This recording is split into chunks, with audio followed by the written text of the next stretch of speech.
नाटकामध्ये तुम्ही ते धैर्य दाखवू शकता की मला एखादी गोष्ट सांगायची म्हणून मी ती माझ्या पद्धतीने मांडली.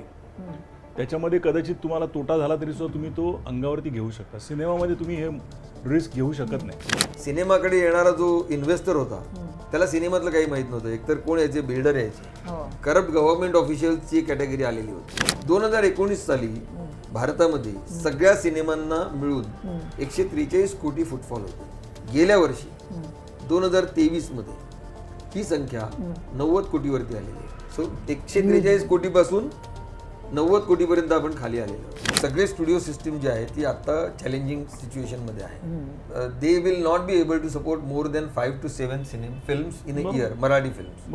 आणि जर तुम्ही 70 आणि 100 सिनेमे करत असाल तर तुम्हाला कसा सपोर्ट मिळेल?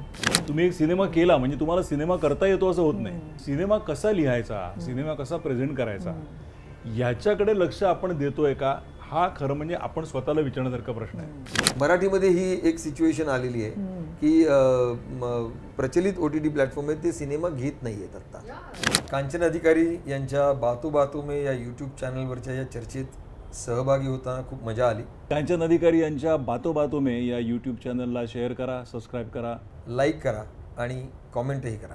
नक्की पहा आमचाही हा कार्यक्रम बातो बातो में.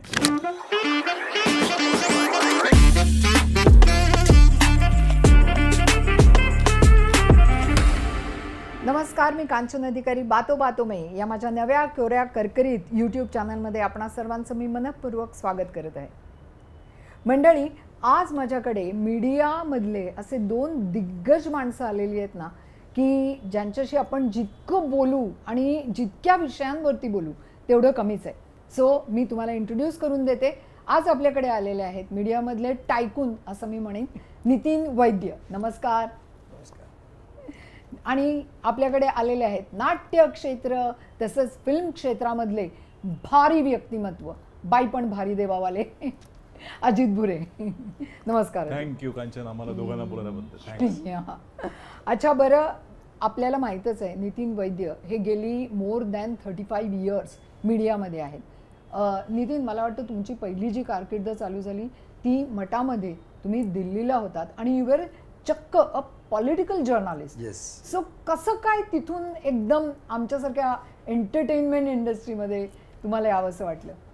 राजकीय क्षेत्रासारखं मोठं एंटरटेनमेंट मला जे पाहायला मिळालं असतं may be that is the reason. कारण मी रोज असे कॅरेक्टर पार्लमेंटमध्ये, महाराष्ट्राची विधानसभाही कव्हर करत होतो, नंतर पार्लमेंटही केलं. त्याला सगळे असे समोर देशातले सगळ्यात मोठे कलाकार असे बघायला मिळत होते. पण त्यात किती इंटरेस्टिंग होतं ते. इट वाज व्हेरी इंटरेस्टिंग. डेफिनेटली इट वाज interesting. So how come you felt की आपण ते सोडून या जर्नलिझम मध्ये काय झालं की after 15 years of active journalism in print, असं त्यावेळेला सगळेजण माझ्या बरोबर, आमच्या बरोबरचे जे लोक होते हे टेलिव्हिजनकडे जायला सुरुवात झाली होती. म्हणजे मला वाटतं मुंबईतनं आम्ही 3 जण जवळपास एकाच महिन्यामध्ये गेलो. मी, Rajdeep Sardesai was in Times of India, Sanjay Pugalia जे आज NDTVचे डिरेक्टर आहेत ते नवभारत टाइम्समध्ये होते आणि मी महाराष्ट्र टाइम्समध्ये होतो. असे आम्ही एकाच पिरियडमध्ये दिल्लीला शिफ्ट झालेलो होतो, एक काही काळात, महिन्याच्या फरकाने. आणि मग ते दोघे जण, संजय आणि राजदीप, राजदीप पहिल्यांदा टेलिव्हिजनकडे गेला प्रणय रॉय यांच्या, नंतर संजय गेला SP सिंग बरोबर आज तक मध्ये. आणि त्यावेळेला आम्ही भेटत असू आणि त्यावेळेला मला असं वाटायचं की television is very shallow medium, उथळ आहे वगैरे वगैरे. आणि नंतर अशी एक संधी एक दिवशी चालून आली आणि मी झी न्यूजचा ब्युरो चीफ म्हणून पत्रकारितेच भाग म्हणून मुंबईत आलो. आणि तिथे आल्यानंतर मला या माध्यमाची, म्हणजे बातमी कळत होती पण माध्यमाची एक नवीन ओळख कळायला लागली आणि आपल्याला यातलं काहीच कळत नाही याचं भान आलं आणि ते आपण जास्ती शिकत गेलं पाहिजे.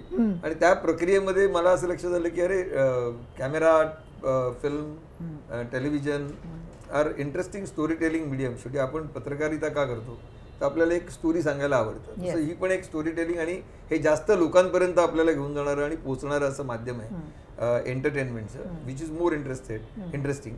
आणि त्याच वेळेला झीचे चेअरमन सुभाषचंद्र गोयल यांच्या डोक्यामध्ये मराठी चॅनल सुरू करायचं चाललं होतं आणि मला एक दिवशी त्यांनी विचारलं, चॅनल चलेगा क्या? तर मी म्हटलं चलेगा. आणि साधारण ऑगस्ट अगदी 1999ची गोष्ट असावी आहे म्हणजे. आणि त्यांचा वेग असा भन्नाट होता आणि ते म्हणाले, आपण को लॉन्च करना है और काम पे लग जाओ. म्हणजे कधीपासून? आपल्याला पहिल्यांदा बुलेटिन सुरू करायचं आहे. आणि न्यूज सुरू करायचं, कारण त्यावेळेला इलेक्शन समोर होत्या 99च्या. सो पहिल्यांदा Zee Marathi as an entertainment येताना ॲज अ न्यूज म्हणून. त्याच्यामध्ये काही सिनेमे घेतलेले होते त्यांनी झीनी, आणि ते म्हणाले पहिला आपली खूप बुलेटिन लॉन्च करणार, आणि आम्ही त्यावेळेला एक न्यूजची टीम उभी केली. आणि न्यूजच्या टीममध्ये म्हणजे आज सगळेजण लिडरशिप पोझिशनमध्ये आहेत. म्हणजे त्यातले वेगवेगळे जर लोक सांगायचे झाले तर साहिल जोशी, जो आज इंडिया टुडेचा मॅनेजिंग एडिटर आहे, हा रिपोर्टर होता झी मराठीच्या न्यूजच्या टीममध्ये. 15 ऑगस्ट 1999 झी मराठी लॉन्च झाला, झी मराठी म्हणून. मग पुढे काही कारणामुळे त्याचं नाव अल्फा मराठी झालं. आणि त्यावेळेची जी पहिली न्यूजची टीम होती, त्या न्यूजच्या टीममध्ये साहिल जोशी होता, निखिल साने होता, त्यानंतर रिपोर्टर होता, त्यानंतर आज एकनाथ शिंदेची प्रवक्ती बनलेली शीतल पाटील म्हात्रे होती, त्यानंतर अजय भालवणकर त्यावेळेला म्युझिक एशियाचं काम करत असे, आणि तो येऊन गंमत म्हणून असं बघायचा की काय, आणि मग तो हळूहळू त्या चॅनलमध्ये ओढला गेला. आणि असं करत एक छान टीम जमली, आणि त्यांनी झी मराठीचं बातम्या सजवल्या, आणि पुढे आपोआप मायावरती येऊन पडली संपूर्ण चॅनलची जबाबदारी. आणि मग तो चॅनल सुरू झाला, आणि पहिल्या मालिका आल्या. आम्ही त्याला अभय परांजपे आमच्या बरोबर प्रोग्रामिंगमध्ये होता, जो आज या जगात नाही. त्यांनी फार मोठा रोल प्ले केला. आभाळ मायासारखी मालिका आणण्यामधली भूमिका ही अभयची होती. आणि अभयनी केलं. प्रतिमा कुलकर्णी माझ्याकडे त्या वेळेला झी मध्ये आल्या एक दिवशी, लता नार्वेकर आणि प्रतिमा कुलकर्णी, आणि प्रपंचची स्क्रिप्ट घेऊन आल्या, आणि तिथेच आमचा निर्णय झाला, आणि मी प्रपंच लॉन्च करायचं ठरवलं. भटकंती नावाची मालिका झाली. अशा वेगवेगळ्या एक beautiful bouquet that we presented, आणि त्याचं खूप स्वागत मराठी प्रेक्षकांनी केलं, आणि पुढे तो चॅनल सक्सेसफुल झाला. काही कारणामुळे मध्ये आम्ही मी सोडला, मी, निखिल, अजय, आणि मग काही एक वर्षभरानंतर दरम्यानच्या काळात तारा नावाचं एक चॅनल लॉन्च केलं. आणि पण तारा ॲज अ प्लॅटफॉर्म, त्याच्यामध्ये आम्ही दोघे एकत्र काम केलं. अजित आणि मी तिथे एकत्र आलो. त्याच्यातही असे किती लोक होते, अजित होता, निखिल वागळे कार्यक्रम सादर करत असत, असे वेगवेगळे लोक त्या तारामध्ये आले. इन्फॉर्मेशन खरंच मलाही माहित नव्हती. तारा स्टारचे त्यावेळेचे सीईओ होते रतिकांत बासू, आणि मीडिया क्षेत्रातलं त्यावेळेचं खूप मोठं नाव होतं, आणि त्यांनी एक मोठं विजन आमच्या समोर ठेवलं, आणि आम्ही त्याकडे निश्चित आकर्षित झालो. अलीकडेच बासू झी मध्ये तुम्ही होता तेव्हा तुम्ही रिजनल सगळ्या याचा हेड नाही, माझ्याकडे मग मी परत तारा कोलॅप्स झालं, इट डिडंट वर्क वेल. मग आम्ही परत मी सुभाषजींना फोन केला की वापस आना चाहता हूँ, गलती हो गई वगैरे असं सांगत, आणि त्यांनी मोठ्या मनाने परत बोलवलं, आणि परत त्यांनी झी मराठीचा चार्ज माझ्याकडे सोपवला, आणि मग तेव्हापासून एक हे सुरू झालं. तर तो सगळा जो कालखंड आहे, आणि त्याच्यानंतर झी मराठी सक्सेसफुल झाल्यावर प्रदीप गुहा सीईओ म्हणून आले. प्रदीप गुहांनी माझ्याकडे बंगाली, पंजाबी, गुजराती या वाहिन्यांची जबाबदारी दिली. माझं डेजिग्नेशन डायरेक्टर रिजनल चॅनल्स असं होतं, आणि बंगाली त्यानंतर सक्सेसफुल झाला. मग माझ्याकडे नॅशनल चॅनल्सची जबाबदारी आली, आणि झी टीव्हीची जबाबदारी आली, असं झी हिंदी सुद्धा. आणि मग सगळ्या इतर चॅनलचे प्रमुख मला रिपोर्ट करत होते. त्या दरम्यानच्या काळामध्ये 2007 मध्ये आम्ही मी आणि अजय भालवणकर यांनी मिळून एक निर्णय घेतला, आणि मराठी सिनेमाच्या क्षेत्रामध्ये पदार्पण झीनी करायचं ठरवलं, आणि विथ 3.5 आम्ही ते केलं, आणि तोही यशस्वी झाला बऱ्यापैकी. 3.5 आली, यशस्वी झाली. मग दे धक्का महेशची आली, ती यशस्वी झाली. खूप सिनेमे त्यावेळेला केले. नंतर नटरंग हे नॉवेल अजयनी दिलेलं नॉवेल होतं रवी जाधवला, की याच्यावरती तू सिनेमा कर, आणि that is how Ravi then work on Natrang. आणि मग पुढे अजय अतुल जोडले गेले, मग निखिलकडे तो चार्ज गेला. Everything shaped up so well, आणि ती सगळा व्यवसाय पुढे तो सिनेमाचा चांगल्या पद्धतीने उभा राहायला चालला. तर असा प्रवास होता. झी टॉकीज 2006 आधी झी टॉकीज आम्ही लॉन्च केलं, त्याच्याबरोबर सिनेमा. जेव्हा माझं मी मराठी आणलं होतं त्याच्यावरनं मला नितीनचं एक हे झालेलं होतं की मी माझं स्लोगन मी मराठी आणि I got the channel song, आणि याने डोक्यात मी मराठी झी मराठी असं याने लबाडाने असं केलं, झी मराठी मी मराठी म्हटलं.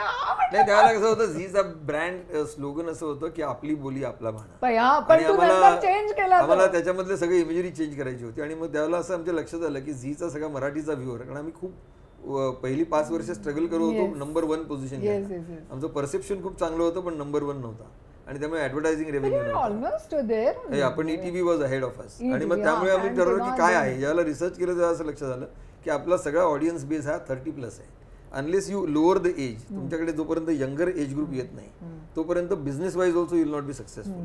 आणि मग त्या प्रक्रियेमध्ये आम्ही एक वेगळं अवतार झी मराठीचा केला आणि त्याच्यामध्ये it was Ravi Jadhav who came with a slogan की मी मराठी झी मराठी. प्रत्येक तरुणाला घरातल्याला वाटलं पाहिजे की मी मराठी, माझा चॅनल आला होता मी मराठी आहे तर हा झी मराठी लबाडीगिरी केली. So it was not a लबाडी but it was a brand slogan. आणि त्याच्यावरती आम्ही मग त्याचं सगळं कॅरेक्टर ऑफ द प्रोग्राम त्याच्यातलं बदललं गेलं, बरंच काय काय त्यात हे झालं. झी मराठीमधलं सक्सेसमध्ये अनेक गोष्टी होत्या. म्हणजे उदाहरणार्थ झी गौरव पुरस्कार 2000 साली सुरू झाला. झी गौरव म्हणजे त्यातलं प्रत्येकाला त्याचं ड्यू शेअर हे दिलं गेलं पाहिजे. झी गौरव हे नाव भारत कुमार राऊत यांचं. Bharat Kumar Raut was a event head of Zee आणि झी गौरव हा त्यांनी दिलेलं नाव होतं. त्याचं पहिलं काम सगळं केलं हे कलाकारांच्या स्तरावरती हे आदेशनी केलं. मग ती थीम इतकी सुंदर जमत गेलेली होती ना की शेवटी त्या पॉझिटिव्हिटीनी it create was a brand. तो खाली गेला त्याला पुढची अनेक कारणं असू शकतात पण ते होत राहतं.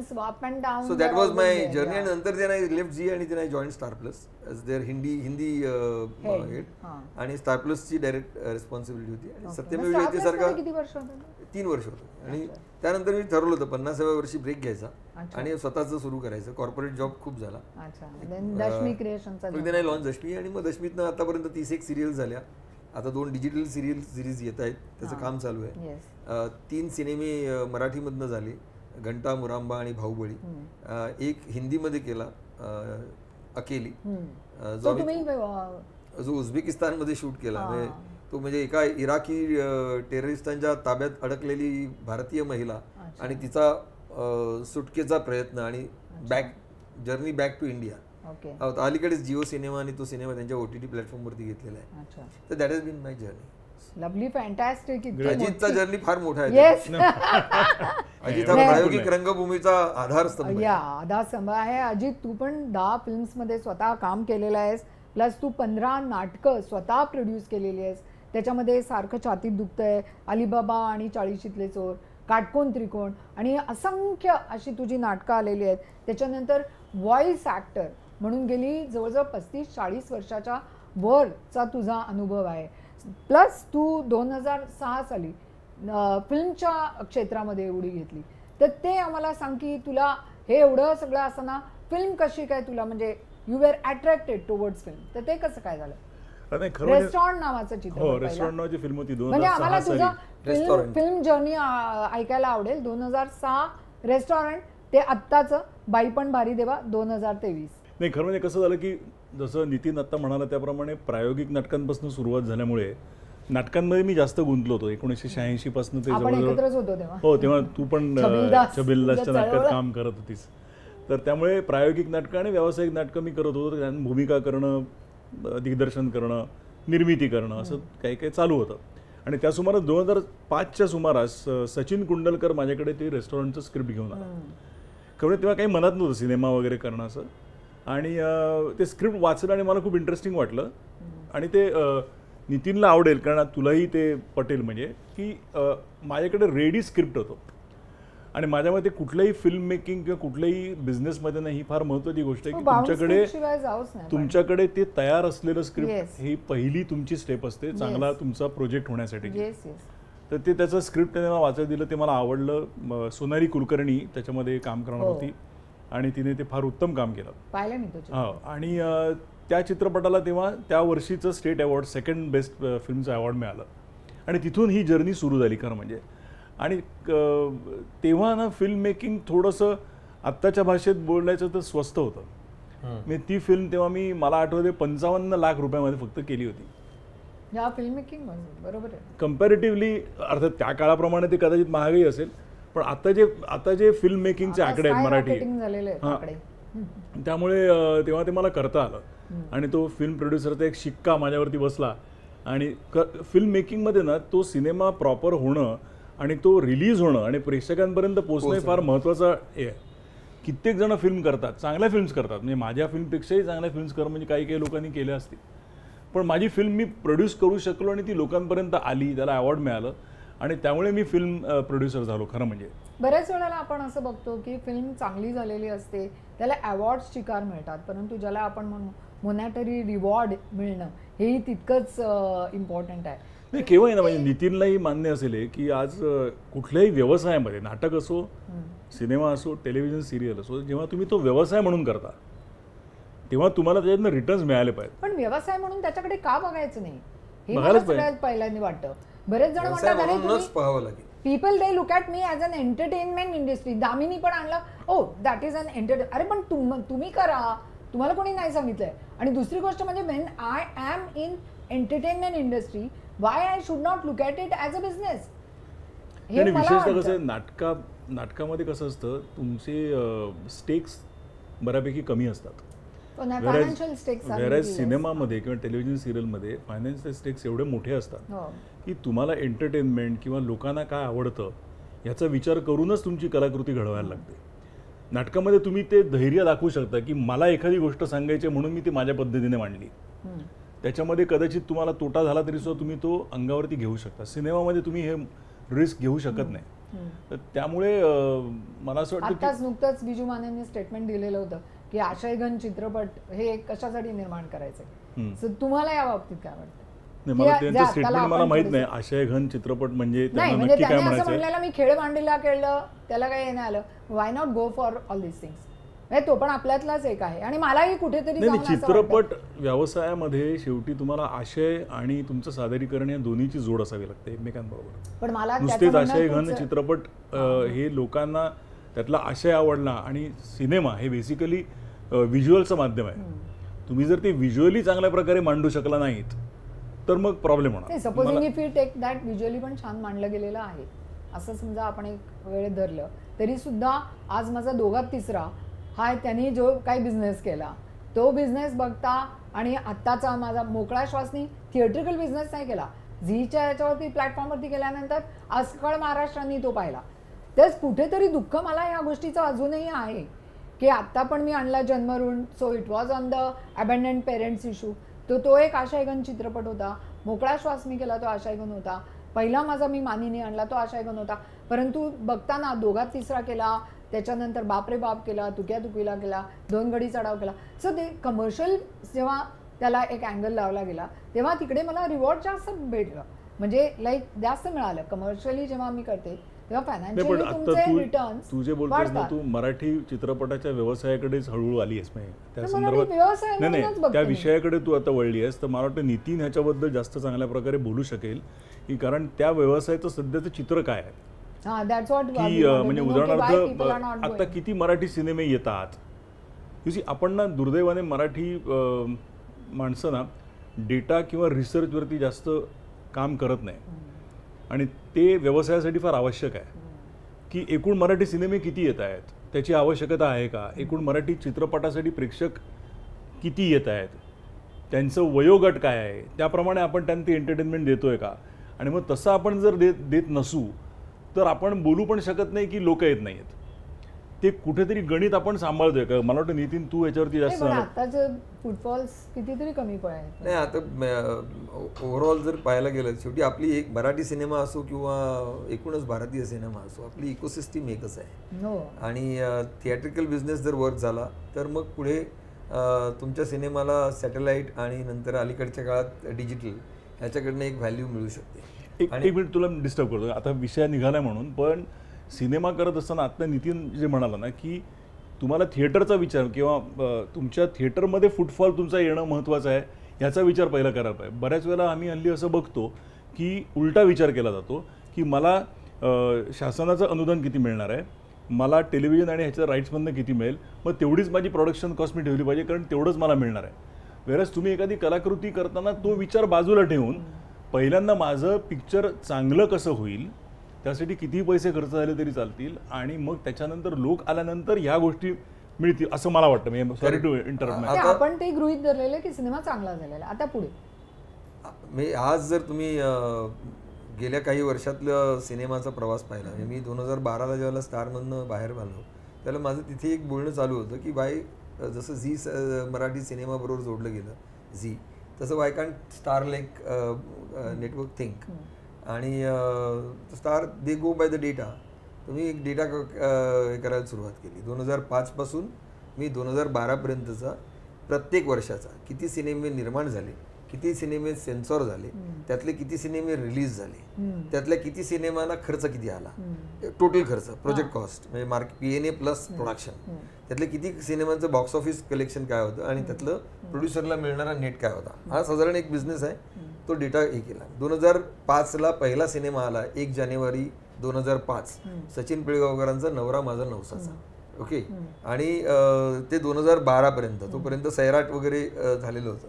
त्या डेटाने मला असं दाखवून दिलं की जवळजवळ 600 कोटी या 7 वर्षामध्ये मराठी सिनेमाच्या सिस्टीममध्ये गेलेले आहेत आणि त्यातनं मिळालेलं उत्पन्न प्रोड्युसरला हे केवळ 52 कोटी रुपयाचं आहे. That was the difference. So 52 कोटी. आणि माझ्याकडे तो सगळा डेटा आहे आणि मेटिक्युलसली मी तो डेटा गोळा केला. मी 2015 पर्यंत तो गोळा करायचं काम चालू ठेवलं. नंतर माझ्या लक्षात आलं, कारण हा डेटा पाहिल्यानंतर मी स्टारकडे गेलोच नाही. याचं कारण मला माहिती होतं की या डेटामध्ये विल नॉट बी इंटरेस्टेड की कितना बिझनेस म्हणजे they are looking at bigger business. आणि ह्याच्यामधनं जर 20 कोटी रुपयाचं टर्नओव्हर असणार आहे वर्षाला फॉर अ कंपनी, कारण झी मराठी उतरलं, झी TV उतरलं त्या ह्याच्यात, आणि त्यावेळेला सक्सेस रेट वाढायला लागला, कलेक्शन्स वाढायला लागली. म्हणजे 3.5 असेल, दे धक्का असेल, पुढे नटरंग असेल, अप टू सैराट असेल. तर असं लक्षात आलं की कॉर्पोरेट प्रोडक्शन हाऊसेस उतरली. त्यांनी एक मोठं त्यांच्या पाठीमागे जे प्रेक्षकांची संख्या होती टेलिव्हिजनमुळे ती त्या सिनेमाच्या मागे उभी केली. त्यामुळे मार्केटिंग जे सिनेमामध्ये वीक होतं मराठीचं ते सुधारलं. डिस्ट्रीब्युशन हळूहळू प्लेसमध्ये यायला लागलं आणि दोज फिल्म्स गॉट बेनिफिटेड. पण ओव्हरऑल हे 52 कोटीच्या वर गेलेला नाही. ते काय झालेलं होतं सैराट नंतर आलाय ह्याच्यात, पण ही त्यातली सिनारी होती. सो आकडेवारी is not supporting, figures are not supporting.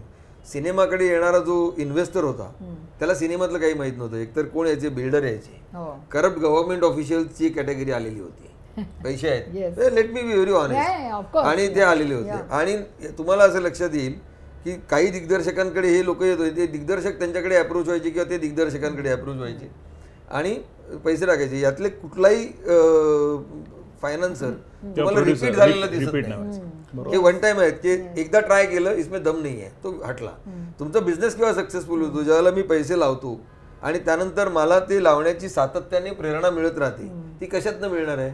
आशयघन वगैरे मुळे नाही, तर आशयघनच सिनेमा करा, पण त्याला बॉक्स ऑफिसमध्ये आणि मग सॅटेलाइटमध्ये त्याचा PNL हेल्दी दिसला तरच तो माणूस परत रिपीट करेल. त्याला त्याची रिटर्नची मतलब आहे.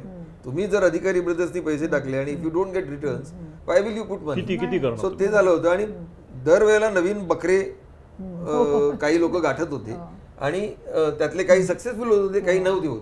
पण फेल होणाऱ्यांची संख्या जवळजवळ 95% इतकी होती. 5% लोकांच्या नशिबी. जरा सांगू इच्छिते की असं पण बोललं जायचं बिकॉज झी TV त्याचा GRP एवढा मोठा होता, इतकी मराठी म्हणतो, सो इतकी लोक ते बघायचे की तुमची एक ऍड जी होती ना तो वापर केला, त्याचा वापर करूनच लोकांना. बाकीचे जे सिनेमे होते जे झीकडे नव्हते किंवा झीने निर्माण केलेले नव्हते त्यांना बऱ्यापैकी हा फटका बसत होता. करेक्ट. पण त्याच्यामध्ये ना त्यातनं एक लर्निंग घेऊन की what Zee has done right आणि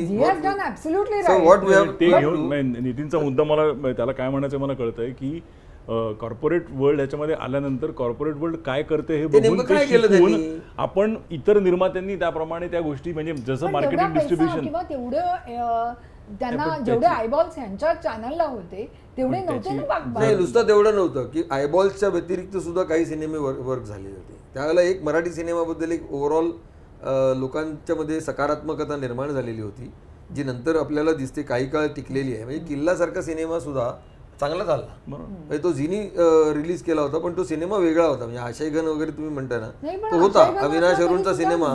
तेव्हा इतका मोठा हे होता की तिथे ते एक त्यांचे म्हणजे प्रत्येक प्रोग्राम नंतर ते ऍड टाकायचे and that was not possible for any individual producer. माझा मुद्दा तेच सांगण्याचा आहे की झीने एक इनिशिएटिव्ह घेऊन एक पाऊल टाकलं आणि मराठी सिनेमा प्रोड्यूस कोणी केले? मराठी सिनेमा झीने प्रोड्यूस नाही केले. सिनेमे प्रोड्यूस अंकुश चौधरीने 3.5 केला, दे धक्का महेश मांजरेकरने केला, रवी जाधवनी नटरंग केला. त्याच्या आधी आपण त्याच्या आधी झीचे सगळे सिनेमे सक्सेसफुल झाले याच्यातला भाग नाही.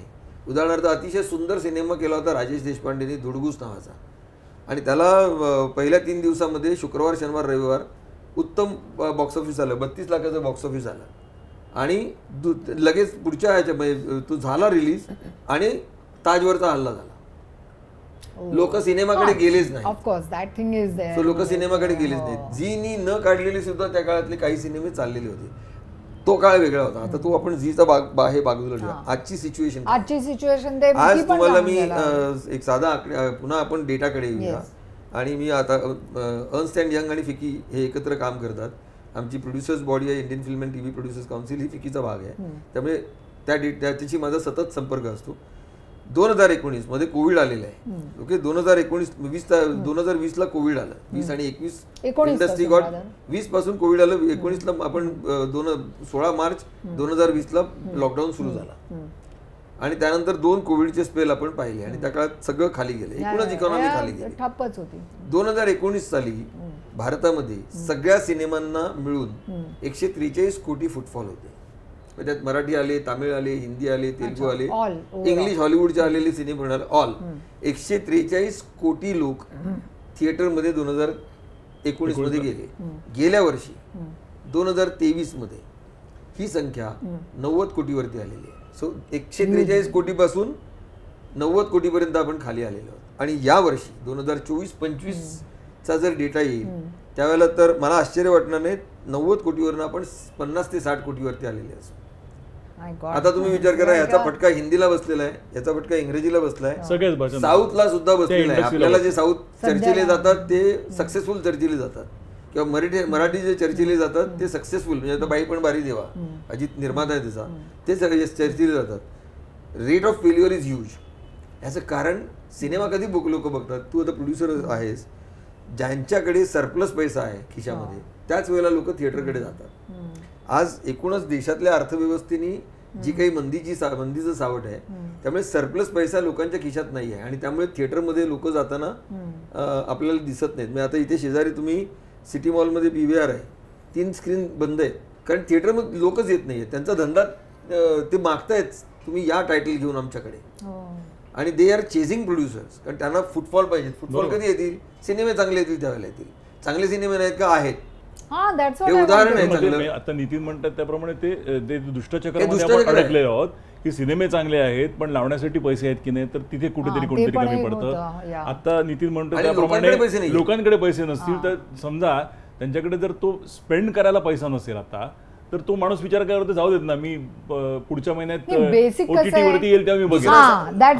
एक साधा मुद्दा मला ते म्हणतो की पिरामिड जे असतं ना, त्यातलं higher crust of the pyramid, ज्याच्याकडे खूप पैसे आहेत. आज मुंबईत तुम्ही पाहिलं तर लक्झरी फ्लॅट्सचा सेल्स हा वाढलेला आहे, प्रचंड वाढलाय. म्हणजे त्यांची 3000 स्क्वेअर फूट 5000 स्क्वेअर फुटाचे जे फ्लॅट आहेत हे दणादण बुक होत आहेत. म्हणजे वरच्या वर्गाकडे प्रचंड पैसा आहे. बॉटम ऑफ द पिरामिड जो आहे, मिडल आणि बॉटम ऑफ द पिरामिड, मध्यम वर्ग, कनिष्ठ मध्यम वर्ग आणि खालचा वर्ग, ह्यांच्याकडे आज सरप्लस पैसा दिसत नाहीये आणि त्याचा परिणाम वेगवेगळ्या क्षेत्रांवर दिसतोय. एंटरटेनमेंटला तो डायरेक्टली एंटरटेनमेंट त्यांची अगदी गरजेचा भाग, बेसिक नेसेसिटी, अन्न वस्त्र निवारा. फिल्म नाही बघली तर पण मला बाकीचं अन्न वस्त्र निवारा सीट बघायला. आणि परिणाम दुसरं जर आपण पाहिलं तर जगभरामध्ये film as a medium is driven by young people आणि lower and middle class people. ही जगभरातली सिनारी. मला त्या मुद्द्यावरती यायचं होतं कांचन, आणि तू पण एक फिल्म मेकर आहेस आणि आपण मराठी सिनेमामध्ये हा विचार करायला पाहिजे, किंवा मराठी नाटकांमध्ये सुद्धा, की तुम्ही यंग ऑडियन्सला केटर करणाऱ्या गोष्टी द्यायला हव्यात की नकोत. But do you think that young audience will, त्यांना केटर करणाऱ्या गोष्टी आपण दिल्या तर ते येतील? Because now everything is available, everything is available on mobile, whatever they want. नाही कांचन, उलट यंग ऑडियन्स असा असतो की तो तेवढा विचार नाही करत. त्याला बघावंसं वाटलं तर तो पटकन तिकडे येतो. आणि आपण एंटरटेनमेंट इंडस्ट्रीमध्ये, विशेषतः मराठीमध्ये, नाटकामध्ये असो किंवा सिनेमामध्ये असो, आपण आपला टार्गेट ऑडियन्स दुर्दैवाने बघितला तर 40च्या पुढचा आहे. तुम्ही म्हटलं मागे झी मराठीचा आम्ही ब्रँड चेंज केला, मी मराठी झी मराठी आणला, त्यावेळेला आमचा हा प्रॉब्लेम होता की 30च्या वरचा आहे ऑडियन्स. सगळ्या गृहिणी आहेत पण त्या 35 प्लस आहेत. सो दॅट इज ऍडव्हर्टायझरला त्या एज ग्रुपमध्ये इंटरेस्ट नाही आहे. ऍडव्हर्टायझरला यंग एज ग्रुपमध्ये इंटरेस्ट पाहिजे आहे, कारण यंग एज ग्रुप जो आहे तो इम्पल्सिव्ह बाहेर आहे, तो जातो पटकन खरेदी करतो आणि मोकळा होतो. सिनेमा हा जो यंग ऑडियन्स आहे ना, हा ड्राईव्ह करतोय, त्याला अट्रॅक्टिव्ह वाटेल असं आपण काय. तो मध्यम वर्गातला तुम्ही कुठल्याही थिएटरमध्ये जा, तुम्हाला दिसतील कॅरेक्टर. जिओच्या मॉलमध्ये जाणारा वर्ग वेगळा आहे, पण तो संख्येने कमी आहे आणि मोठा मास जो आहे तो अक्रॉस इतर ठिकाणी अगदी सिंगल स्क्रीन पासून ते मल्टिप्लेक्स पर्यंत जाणार आहे, तो कमी झाला आहे. आणि हा क्रायसिस जो आहे हा एकूणच आपल्या अर्थव्यवस्थेमधली जी काही मंदीची सदृश परिस्थिती आहे त्याच्याशी निगडीत आहे. आणि त्यामुळे तुम्हाला इंटरेस्टिंग पॅकेजेस घेऊन मराठी सिनेमाला यावं लागेल. आणि ते इंटरेस्टिंग पॅकेज कुठलं आहे म्हणजे तुम्हाला आता लक्षात येईल, मला नेहमी ती अनालॉजी देतो बाई पण भारी देवा आणि त्या बाबतीमध्ये, की प्रशांत दामलेची नाटकं सक्सेसफुल आहे.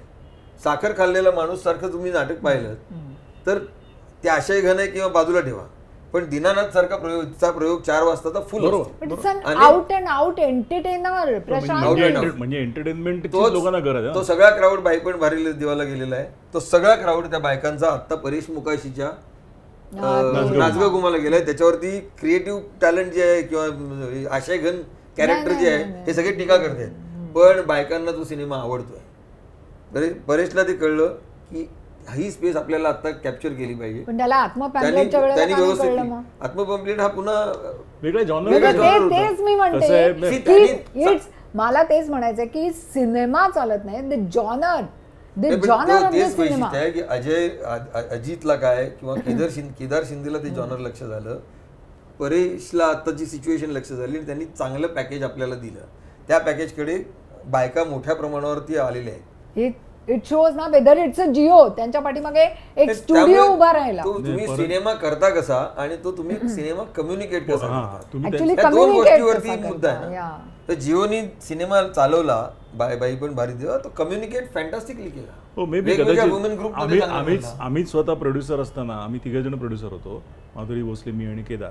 आम्ही स्वतः जर तो डिस्ट्रीब्यूट केला असतं किंवा मार्केटिंग केलं असतं कदाचित आम्ही एवढा व्यवसाय करू शकलो नसतो. कारण त्यांच्याकडे असं नाही, तुमचा सिनेमा तसा असायला हवा की तुम्हाला तसा सपोर्ट मिळेल ना. Of course I am happy for you, असं काही नाहीये, परंतु तो आणि शेवटी दरवेळेलाच प्रत्येकालाच अवेलेबल होईल शेवटी असं नाही होणार ना, कारण शेवटी त्यांची पण लिमिटेशन आहेत. उद्या झी असेल, जिओ असेल किंवा स्टार असेल, कोणी असेल, ते वर्षात 2 सिनेमेच देऊ शकतात ना. Supply is too much. आता प्रॉब्लेम असा आहे, कुठल्याही सगळे स्टुडिओ सिस्टीम जे आहे ती आता चॅलेंजिंग सिच्युएशन मध्ये आहे. ओके, कारण त्यांच्या पुढे वेगळी आव्हान आहे आणि त्यामुळे they will not be able to support more than 5 to 7 films in a year, Marathi films. आणि जर तुम्ही 70 आणि 100 सिनेमे करत असाल तर तुम्हाला कसा सपोर्ट मिळेल. नंबर 1, जे फायनान्सर आहेत त्यांनी हा विचार केला पाहिजे. पहिली गोष्ट म्हणजे प्रोड्युसर आणि दिग्दर्शक हे करताना की हा सिनेमा माझा फायनान्स म्हणजे रिटर्न कशावरती एन्श्युअर होईल ते सांगायला गेले की सॅटेलाईटमधनं इतके येणार, डिजिटलमधनं इतके येतील आणि 40 लाख सरकारचे येतील, यावरती विसंबून फायनान्सर्सनी पैसे टाकता कामा नये. ते उलट कॅल्क्युलेशन करतात, अजिबात प्रॉब्लेम आहे तो. नाही, बेसिकली असं आहे की आता प्रत्येकालाच आपला शरीरात चालवायचा असलं लोक खोटं पण सांगतात. नाही, मी ते चुकीचं म्हणत नाही. बघा, प्रत्येकाची विचार करण्याची ज्याप्रमाणे शैली आहे त्याप्रमाणे हे चुकीचं असं माझं म्हणणं नाही, पण अशा पद्धतीने विचार करून तुमचे प्रश्न सॉल्व्ह होणार नाहीत. मार्ग तर काढायला लागेल, हे चॅलेंज आहे. मार्ग तर काढायला गेले. आता दुसरं चॅलेंज, आता जसं मी पाहिलं, फुटबॉल 143 कोटी 2019, 90 कोटी 2023. त्याचं कुठेतरी ओटीटीशी तुम्ही नातं नाही का जोडलं? नाही, अजिबात नाही. ओटीटी हे again it's a misnomer completely. ओटीटीचा जो स्प्रेड आहे, you won't believe, people have told me on my face. अगं बघू ना आम्ही ओटीटीवर आल्यावर, people you know, people who have access to you. Kanchan Adhikari ही पिरॅमिड मधले ते वरच्या क्रस्टमध्ये आहे, त्यामुळे तुम्हाला जे ओळखतात ना आणि तुमच्याशी जे गप्पा मारू शकतात ते सांगतात. तो खालचा जो हे आहे, जो आज मोठ्या प्रमाणावरती मोबाईलवरती आहे आणि टेलिव्हिजनवरती सुद्धा आहे, तो वर्ग आपल्याला ह्याच्यात आणायला लागेल. आणि हा समज चुकीचा आहे की ओटीटीकडे सगळे गेलेले आहेत. ओटीटीचा 140 कोटी लोकांच्या देशामध्ये ओटीटीचा अजूनही रीच हा 10 कोटीवरती पोहोचलेला नाही. ही वस्तुस्थिती आहे. Let us B realistic about it. त्याच्यासाठी वायफाय लागतं घरामध्ये, त्याच्यासाठी तुम्हाला स्मार्ट टीव्ही लागतो, म्हणजे वायफाय वर you can take it on your mobile. पण तेच तो म्हणतो ना की 140 कोटींच्या लोकसंख्येमध्ये आज देशभराचा विचार केला तर 10 कोटी लोकांकडेच इन्फ्रास्ट्रक्चर आहे. किती लोकांकडे अजून त्याला वेळ आहे. On this one you take यार, मोबाईल वरती येतं. माझा ड्रायव्हर घेऊन बसलेला असतो, ते तुझ्या मुंबईतला ड्रायव्हर घेऊन बसलेला असतो. तू महाराष्ट्रातल्या कुठेतरी रिमोट खेड्यामध्ये जा, इंटिरियर मधली मुलं, जसा जेवढा access. I will come to this. You are right. तुझा ड्रायव्हर बसलेला आहे, महाराष्ट्रातली इंटिरियरमधली मुलं बसलेली आहेत, आता ते काय बघतायत.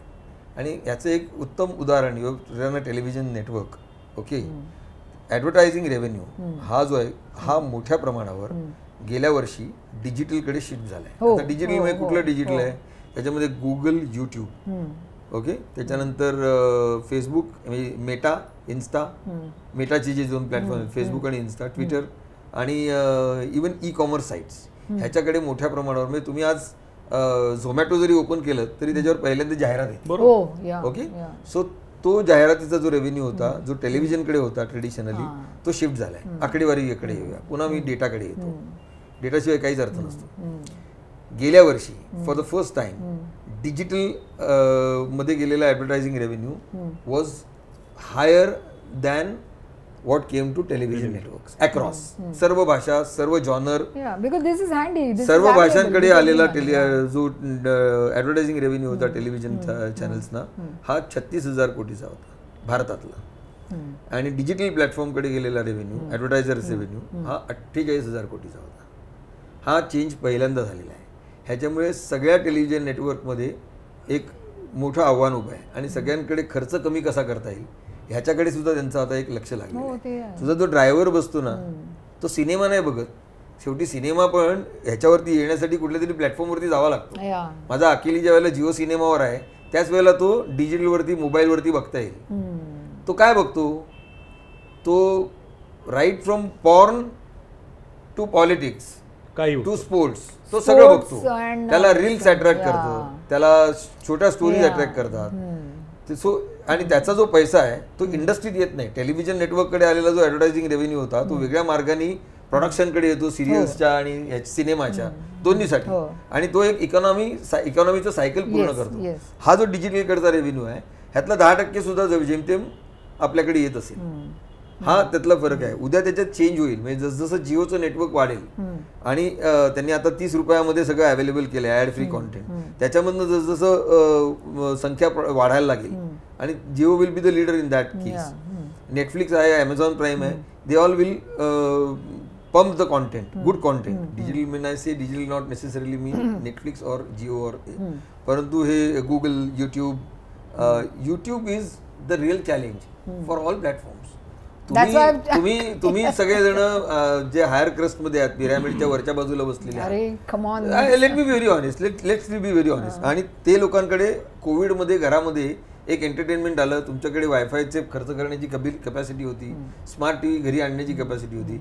आज मध्यम वर्गाचं व्याख्या जी भारतातली आहे ती 25,000 उत्पन्न देणारा महिन्याला हा मध्यम वर्ग मानला जातो. त्याला 2,000 रुपये smart TV subscription plus wifi is a chain.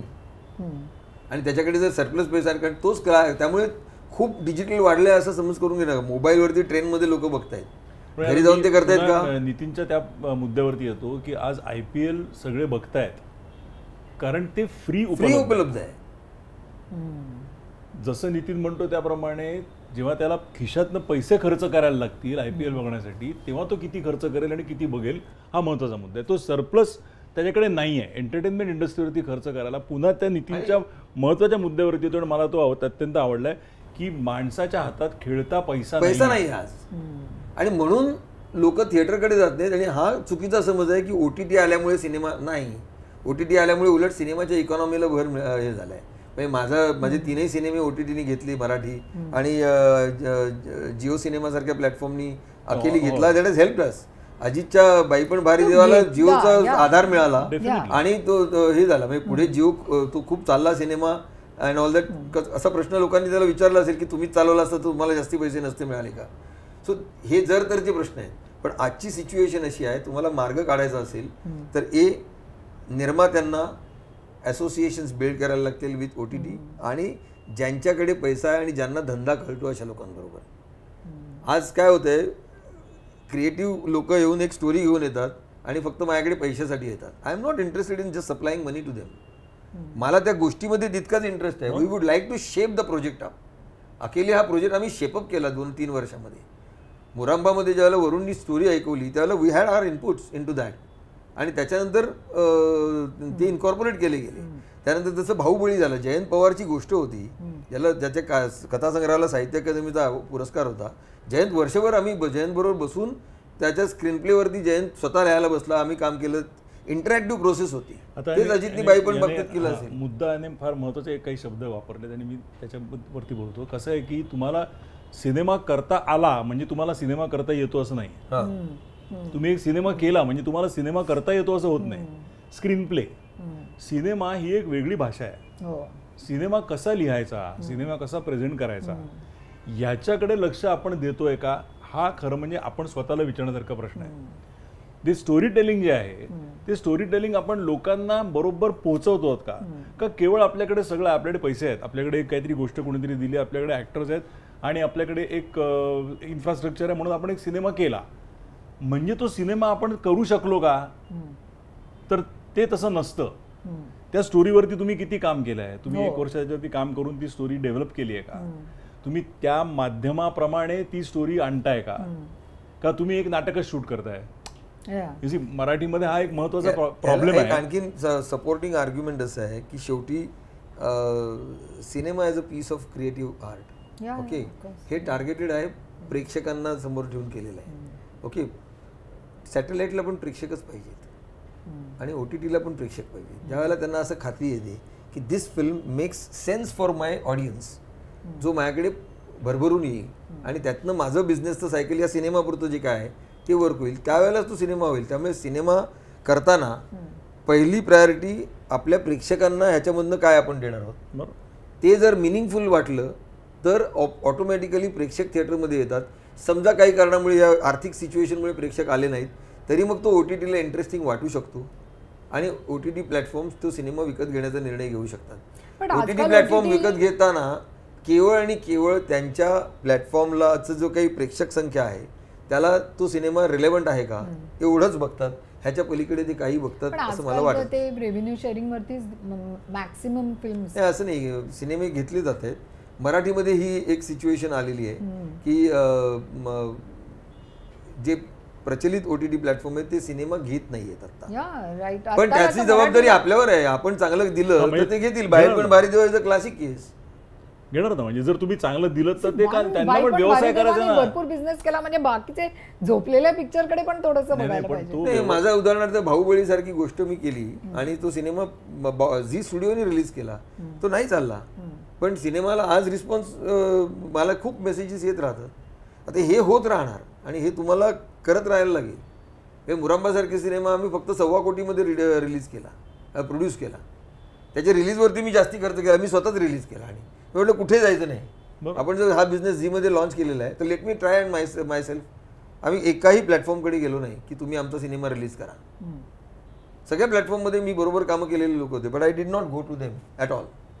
आणि आम्ही रिलीज केला, तो बॉक्स ऑफिसला चांगला चालला, आम्हाला अनुभव चांगला आला. निर्मिती करणाऱ्यांना आणि फायनान्स करणाऱ्यांना पहिल्यांदा हे पाहिलं पाहिजे किती कोटीचा सिनेमा हे नको सांगूस मला, तो किती प्रेक्षक आणेल आणि कसे आणेल ते मला सांग. मराठी चित्रपटाला थोडीशी सावत्रपणाची ट्रीटमेंट दिली जाते.